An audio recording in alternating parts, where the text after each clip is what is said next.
Jungkook কিছু না বলে পকেট থেকে একটা লাইটার বের করে পত্রিকার এক কোণ ধরে আগুন লাগিয়ে দেয়।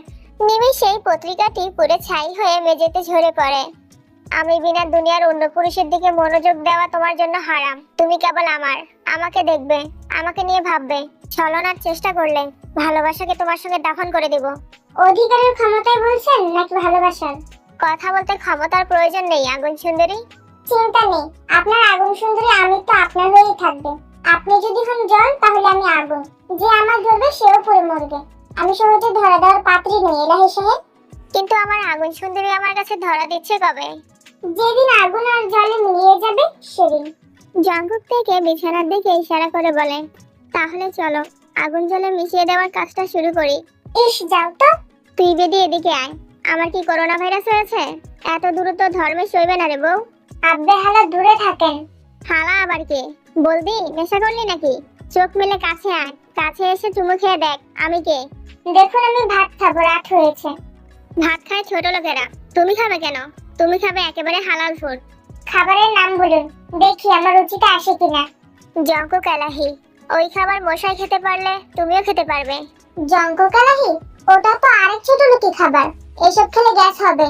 সমস্যা নেই, আমার রুমে মেয়াদ উত্তীর্ণ ইনো আছে, জলের সঙ্গে গুলিয়ে খেয়ে নিও। জঙ্কুক, ক্ষমা করেন আগুন সুন্দরী, অনেক বড় মিস্টেক হয়ে গেছে।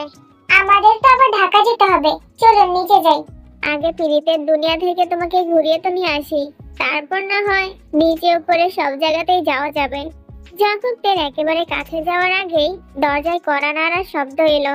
জঙ্কুক একরাশ চাপা বিরক্ত নিয়ে দরজার বাহিরে দাঁড়িয়ে থাকা মানুষটাকে উদ্দেশ্য করে বলল, আরে কোন শালার যৌবনে আবার ধাক্কা লাগলো যে আমার বাসরে কল্লা ঢোকাতে হলো?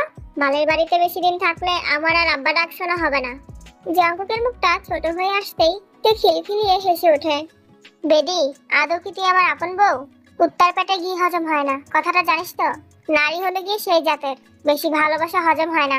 দাঁড়া বেডি, বিদেশে গিয়ে যদি তোকে প্রবাসী বউ না বানাই, তবে আমার নামও জঙ্কুক এলাহি না।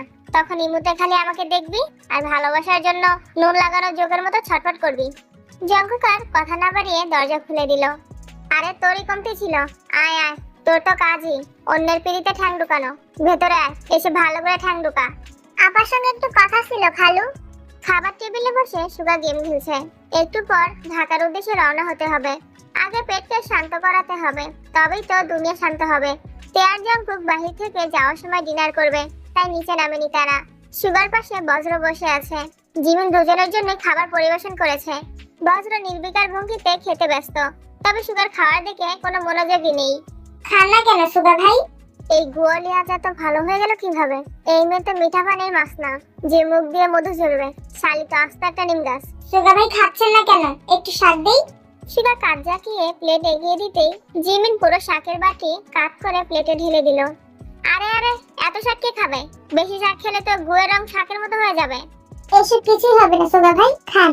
সুগা দীর্ঘশ্বাস ফেলে এক চিমটি শাক তুলে মুখে দেয়, তারপর স্বস্তির নিঃশ্বাস ফেলে বলে, বাহ, রান্না তো দারুণ হয়েছে।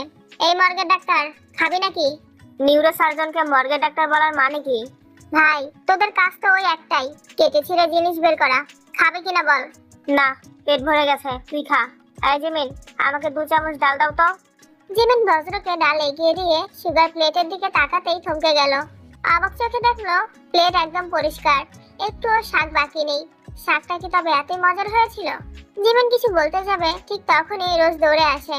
কিলো সেমরি, লেপটিনের পেছন থেকে যে হাত পাতা তুলে আনছিলি সেগুলো কই, ফালায় দিছিস নাকি? সুগা জিমিনের দিকে সন্দেহ ভরা চোখে তাকায়। জিমিন ঠোঁটের কোণে হাসি চেপে রেখে সুগাকে চোখ মেরে বলে, খাও খাও, আরো মজ মেরে খাও। গুড়ের শাক যে তোমার এত পছন্দ হবে তা জানা ছিল না। এরপর জিমিন হাসতে হাসতে দৌড়ে চলে যায়। ভাগ্যিস শাকটা খাইনি, আনহাইজেনিক খাবার খেয়ে না জানি কি হতো। গোলি রে, তোরে আজকে আমি খাইছি। এই বজ্রদামরা আর হাউ মাছ গেলবা গো রুমে, আমার স্লিপিং পাইছে আজকে। নো লুমাঞ্চ, আই আংরি ইউর সাথে। ইউ ননসেন্স দামরা, আন্ডারস্ট্যান্ড? এখন পাগলের বাড়িতে এসে পড়লাম, এখানে তো দেখছি সবাই মানসিক প্রতিবন্ধী। জঙ্কুক তের মসৃণ হাত ধীরভাবে ধরে সিঁড়ি বেয়ে নিচে নামছে। তের পরনে গভীর রাত্রের মতোই কালো একখানা শাড়ি, সাজগোজে কৃত্রিমতার ছায়া নেই। ঠোঁটে একটুখানি রানী গোলাপের লিপস্টিক। এই লিপস্টিক জঙ্কুক তাকে উপহার দিয়েছে। আপা, আপনি ঠোঁটে যে লিপস্টিক লিপস্টিক দিছেন ওইটা দেন না আমারে, একটু লাগায় দেখি, টেস্ট করে বুঝি কেমন। তোর টেস্টের দরকার নেই, ওইটা আমি অনেক আগে টেস্ট করে ফেলেছি। তবা তবা, ছেলেটাকে আর মানুষ করতে পারলাম না।